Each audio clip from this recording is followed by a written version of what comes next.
morning everyone. Today I am here to talk about India's most beloved festival, Ganesh Chaturthi. Ganesh Chaturthi is festival to honor Lord Ganesha, who is the elephant-headed god and son of Lord Shiva and Goddess Parvati.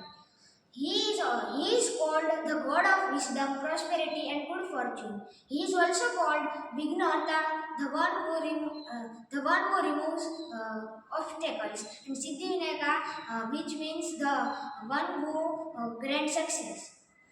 It is not just a religious festival, but it also has social and political background. This festival was popularized by Lokmanya Tilak in 1893. He transformed this festival from a private family festival into a public event to bring people together against British rule. Ganesh Chaturthi continues to unite people of different backgrounds. Thank you.